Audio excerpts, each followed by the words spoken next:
ukabibizeza unabasaba amajwi uti ni mu ntore nzakora ibi nibi. Ni ukuvuga ngo ibyo ngibyo Perezida Kagame we yakoze ibye, abaturage baranabibona, ni nabyo bituma bamushyigikira, ni nabyo bituma n'ibyo nabwiraga abagenzi bawe, ni nabyo bituma baranasabye ku itegeko nshinga rivugururwa igihe manda ze zari zirangiye. Donc ubwo rero ngiye ngatekereza ko kuvuga ngo nta opposition ihari, Kenneth Rosa none hazayizane, ubwo keretse niba we afite opposition yashaka, ubwo azayireme ayizane, ipfa kubahiriza amategeko gusa. Ariko ntabwo ntekereza yuko Perezida Kagame ari ukwiye kwishyiriraho opposition, kandi n'ubundi opposition n'ubundi sinzi ngo opposition ni iki. Ntabwo wakwiyopoza no ku bintu ese uraza kwiyopoza ku biki? Uraza kwiyopoza ku uvuge ko mituweli nta kigenda, uraza uvuge ko nta mutekano uhari, uraza uvuge ko nta bikorwa remezo bihari byakozwe bijyanye n'ubushobozi buhari, uraza uvuge ko mu ikoranabuhanga twasigaye inyuma, uraza uvuge ko nta mutekano dufite, uraza uvuga iki? Ikibazo ngewe iyo ntekereza Perezida Kagame n'umuryango RPF uhora umutangaho umukandida, usanga barafunze inguni zose ku buryo umuntu wese ugomba gukora opposition hano yisanga mu byaha byanga bikunda bose. Uretse ibintu byo kuvuga ubusa, jewe simbizi, ariko ikibazo kimwe kirajyana no kuvuga ngo Rusesabagina ni umuntu wahawe imbabazi n'umukuru w'igihugu hano. Rusesabagina yashinze umutwe witwa FRN wica abaturage hariya za Nyabimata. Ni ibintu habaye uburyo bwo gufatanya hagati y'inzego z'ubutabera, inzego z'u Rwanda ndetse n'iz'Ububirigi, baba nabo ba Ingabire. Hari za transaction zagiye zigaragara ahantu bagiye batanga bohereza imisanzu muri za FRN no muri za FDLR, za transaction za Western Union n'ibindi. Ntabwo ibimenyetso byose bihari byagaragaye mu manza z'aba bantu bombi, byaba ari mu rubanza rwa Ingabire cyangwa ibya Rusesabagina. Ntabwo ari ibimenyetso byavuye mu Rwanda, hari ibyavuye mu Buholandi, hari ibyavuye mu Bubiligi. So ngira ngo habaye ikintu cya judicial cooperation, hagenda ibyitwa za komisiyo rogatoire kujya gukora amaperereza, hagaragara ibimenyetso bya bindi byagaragazaga uruhare rw'aba bantu bombi mu guhungabanya umutekano w'u Rwanda. Aba bantu bombi rero ni abantu bakatiwe n'inkiko. Nkurikije rero ko amategeko y'u Rwanda ameze, ntabwo bari eligible, ntabwo ari abantu bakwemererwa kwiyamamariza kuyobora igihugu, keretse bakuriweho ubusembwa n'inkiko. Kandi ngira ngo Ingabire we yaranabisabye, urukiko ntirwabimwemerera. Rusesabagina we yavuye hano ahawe imbabazi n'umukuru w'igihugu, ava mu Rwanda aragenda. So hanyuma rero sinzi niba u Rwanda zaruyoborera kuri ku itangazamakuru mpuzamahanga, kuri YouTube channels, cyangwa se niba zaruyoborera muri Amerika cyangwa mu Bubiligi. Ntabwo nzi ngo yaruyoborera hehe, ariko icyo bari abantu basabwa no kuza mu gihugu bakubahiriza amategeko y'igihugu, bakaregistaringa bakandikisha amashyaka yabo, hanyuma hakarebwa n'ibisabwa. Kuko ngira ngo ubwabyo Ingabire kuba u Rwanda rudafite ububasha bwo gukora ibyo rwakoze, kuko u Rwanda ni erega kiriya gihugu nubwo mubona kiyobowe n'abantu njye mbona bitwara nk'agace kuko amabandi yitwaje intwaro, ubundi ku isi kiremewe nk'igihugu, ibyo bita l'etat souverain. Igihugu abantu bavuga ngo kiremewe, gifite za institutions zose, kuva kuri Perezida wa Repubulika ukagera hasi, ingabo z'igihugu, abadiplomate, za ambasade, n'iki. Ni igihugu cyemewe muri yo n'ibindi byose, cyane cyane nubwo ubona nyine hari ubwo rimwe na rimwe bacishamo bakakiyobora kinyeshyamba, ariko ni igihugu. Nyakubahwa Perezida wa Repubulika na Madame ba nyakubahwa bo mu nzego zitandukanye mu buyobozi bw'igihugu cyacu, bansabye, sinzi niba umuntu yabyita ngo ni ikiganiro, ariko bansabye ngo nyiri icyo mvuga ku rugendo rw'imyaka 20 ya Unity Club. Turavuga ubumwe bw'Abanyarwanda abantu barimo bageraho kubera ubuyobozi bwiza burangajwe imbere namwe nyakubahwa Perezida wa Repubulika. Ubuyobozi buzana buri inclusive, buzanamo buri wese, n'uwakosheje na Evode n'abandi bashobora kuba wenda bafite amateka adasobanutse, ariko nkibaza ko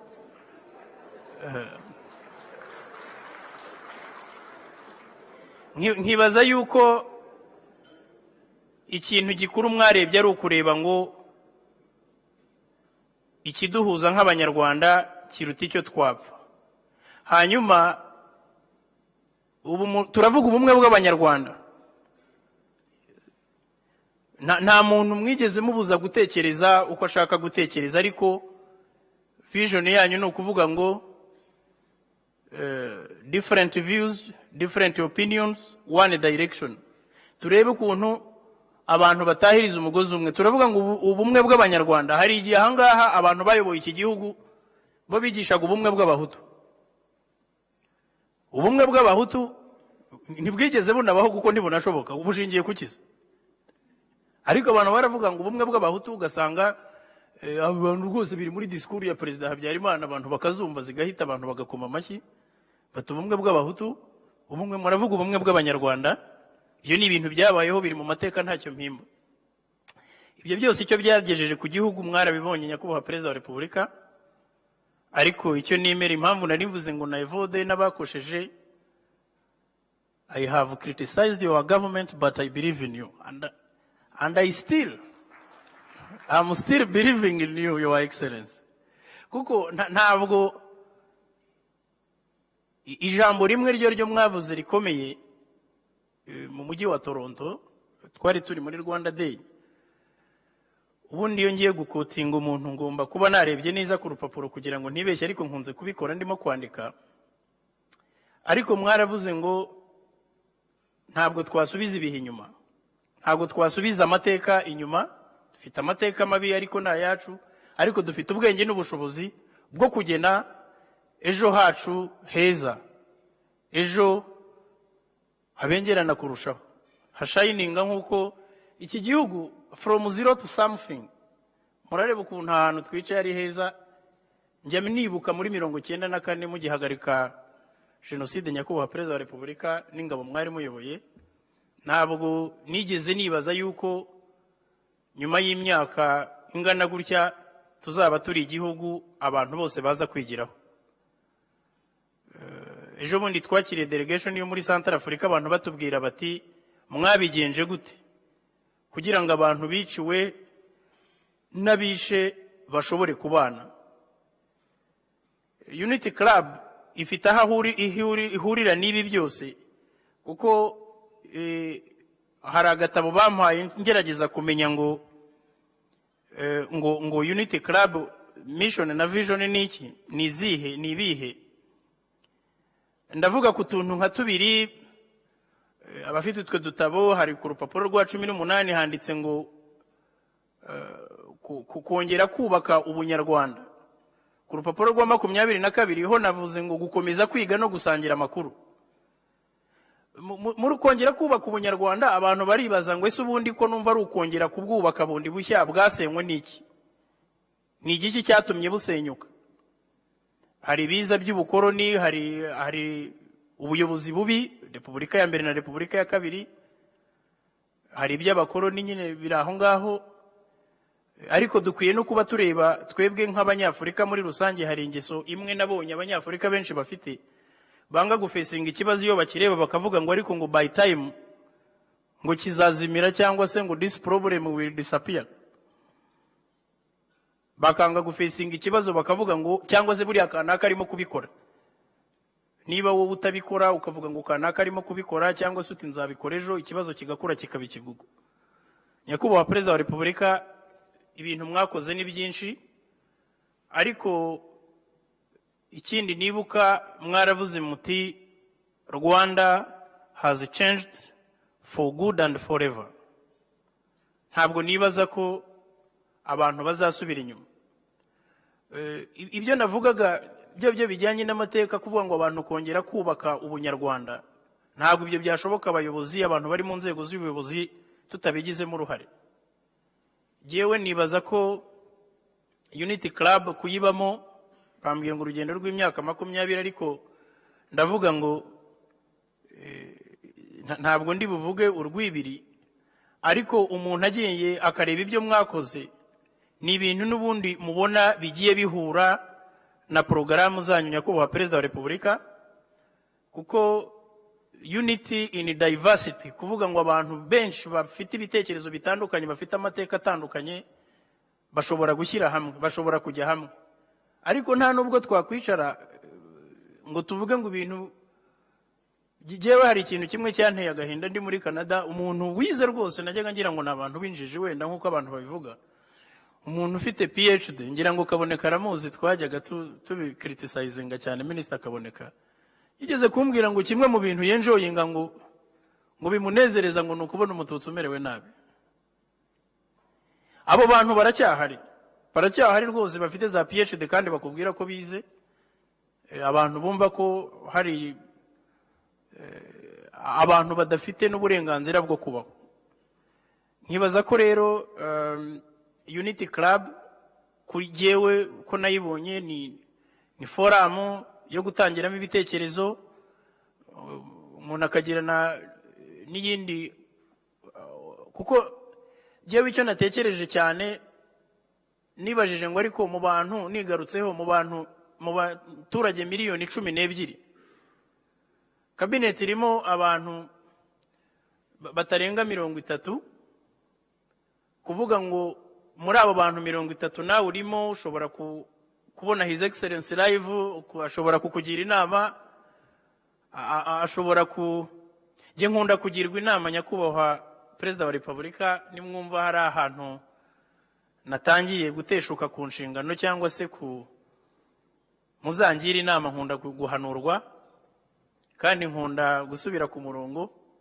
Ngatekereza yuko ari ibintu nibaza yuko ari byarangoye no gusobanura. Ndavuga ngo nta jambo ryasobanura ibyishimo mfite, nta jambo sinzi ko nabashimira, ariko nkavuga ngo icyo nabizeza ni ukuvuga ngo I will do my best for this country. Nkavuga ngo with commitment we can build something together. Ibintu bivuga ngo abantu navuze kubiri kuri page ya 22 bivuga ngo gukomeza kwiga no gusangira amakuru. Ayo makuru agombye kuba meza ate. Hari ikintu cyitwa ikinyoma nyakubahwa First Lady yavuze mu gitondo, ari 3:04 kuri uyu munsi, yavuze abantu ngo bagenda abantu basebanya, bakwirakwiza impuha, bavuga igihugu ko kitari, bahisura igihugu kidakwiye kuba gifite. Ariko noneho tugera n'umugisha kuko dufite n'abandi bavuga u Rwanda uko ruri. Ikindi kintu nkurikije ibyaberaga hano kigeze iki dukwiye kuba tunatekereza, hari umuntu igihe aha jenoside yari itangiye, umuntu w'umufaransa witwa Alain Juppé, ni umuntu nzi ko wanga u Rwanda mu buryo budasubirwaho, yigeze kuvuga ngo une guerre vient d'éclater entre les Hutus et les Tutsis.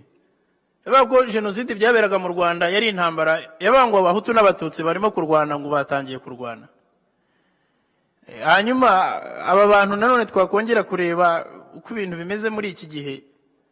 Ikintu mwaduhesheje agaciro nk'u Rwanda nk'abanyarwanda, hari igihe abantu bumvaga Ubufaransa ukumva umuntu aravuga ati ko ari igihugu cy'igihangange, noneho turashize turarangiye, abantu kubaho mu bwoba, umuntu nagahenga ubwoba, agafumbira ubwoba, akabagara ubwoba, agasarura ubwoba ngo Abafaransa. Ariko ikintu ntekereza nuko twebwe tunafite case against them, bo nta case bagira, ariko twe turagifite. Rero nkibaza ko wenda abantu nyakubahwa Perezida wa Repubulika mu myumvire yanjye muraza kumbabarira, umubano jewe nta n'uwo mbona n'ibintu byo gukomeza ko twakomeza wenda ngo kwihangana ku mubano mbona udafite n'icyo ushingiyeho. Mbona nabyo ari ibintu bigoye, ariko nkuko mwakomeje kuduhesha agaciro, nuko u Rwanda ruba icyitegererezo cy'ibindi bihugu, igihugu kizi kwishakamo ibisubizo, kuko icyo nzi cyo nuko mwaduhitiyemo kubaho. Niba tugomba kubaho nitubeho, kuko buriya hagati y'urupfu n'ubuzima sinibaza ko hari ikindi gihari. hari abantu rero bahitamo gufata akaguru kamwe bakagashyira mu mva akandi bakagashyira mu buzima. Ntabwo ibyo bintu nge ntekereza ko mwigeze muduhitiramo gutyo, mwaduhitiyemo kubaho, kuko kubaho ari uburenganzira bwacu nk'abanyarwanda. Jewe rero nkumva ko ibyo mwakoreye iki gihugu ari ibintu umuntu atabona uko asobanura. Hari igihe abantu bamwe bareba Kigali, hari abo woherereza amafoto bakakubwira ngo aho ntabwo ari mu Rwanda. Nanjye ngarutse mu Rwanda nasanze harahindutse. Hari politike yanyu ya yindi twavuze ya inclusive cyangwa se izanamo buri wese muri Rwanda Day. Buri gihe murabikora mukajya guhura n'abanyarwanda baba hanze y'u Rwanda. N'ubwa mbere ngewe mbona leta ijya gushaka abana barimo babeshywa baba mu mahanga. Leta muri resources zayo nkeya ifite ikavuga ngo reka tugende kureba bari abana b'abanyarwanda. Kuko hari igihe nagiye muri Canada, abana biga muri kaminuza zimwe mu zikomeye muri Canada, hari nk'umwana wiga muri kaminuza yitwa McGill, wigeze ambwira atari ko hari igihe higeze kuza imashini hano, hari igihe higeze kuvuka ikibazo cy'umuriro w'amashanyarazi. Hari imashini nini zaguzwe zishyirwa ahantu hitwa Jabana niba mbyibuka neza. Abantu baragenda babwira abana ngo ibimashini, ngo bazanye ibimashini bisya abahutu, kugeza ubwo abana bose basigara bavuga bati mu Rwanda ntitwajyayo. Ariko nge ngira ngo hari uwo nguwo already yarangije kuza, yaje hano mu nama y'umushyikirano. Hari n'abandi bavuye muri Zambia, hari n'abandi bavuze ngo ubwo Evode yagiye ntibamufunga natwe tuzataha. Hari abagabo bahoze ahangaha, bahoze bafite n'imyanya ikomeye ahangaha, ntabwo ndi bubavuga, ariko nge bajyaga bambwira ngo wowe ngo tubona n'amakuru ya intelligence yahariya ngo ugeze ni Kanombe bitaka wakandagiyeho babiyora. Aba bantu ni abantu bari aho ngaho gusa bashyiraho za guverinoma zo kuri internet. Ubaha twagiye tuyobora za ministeri nyinshi n'ubu ngubu hari abagihari bakiziyobora. Umuntu akayobora ministeri virtuelle bakakubwira, umuntu akakubwira ukabaho ngaho ukayobora ministeri ya Businge hano uri hariya kuri internet. Hari abayobora za Beneri, hari abo bantu bose, abantu ngo bafite za PhD. Umuntu akababwira ngo umuntu akaza akakubwira ngo ngewe ngo amupopera ngo muri RDF ngo buri amupopera than Kagame. Noneho ikibazo abo bantu rero bose urababwira uti nimunyereke ubushobozi mufite bwo gukuraho leta ya Perezida Kagame, mushyire umushinga ku meza tuwusesengure turebe uburyo uyu mushinga ushoboka. Hanyuma nyuma y'imyaka myinshi icyo naje kubonamo ni ukuvuga ngo icya cyenda Abongereza bavuga ngo if you can't beat them join them. Rwose twagiye tujya mu ntambara z'amafuti. Hagira ngo rero nyakubahwa Perezida wa Repubulika mbashimire kuri uyu mwanya mu mpaye, ariko nkibaza ko tuzakomeza kuganira no mu zindi framework. Ariko icyo nibuka ko mwambwiye, ndongera mbigarukeho, enjoy success and challenge. Niko mwatubwiye mutwakira muri cabinet. Ngira ngo ibintu byose ntibihora ari success, kuko ngira ngo muduha inshingano kugira ngo tubafashe gukemura ibibazo iki gihugu gifite. Icyo dukwiye kuba tureba nk'abanyarwanda no kureba ngo where is Rwanda going, iki gihugu kirerekeza he. Murakoze nyakubahwa Perezida wa Repubulika.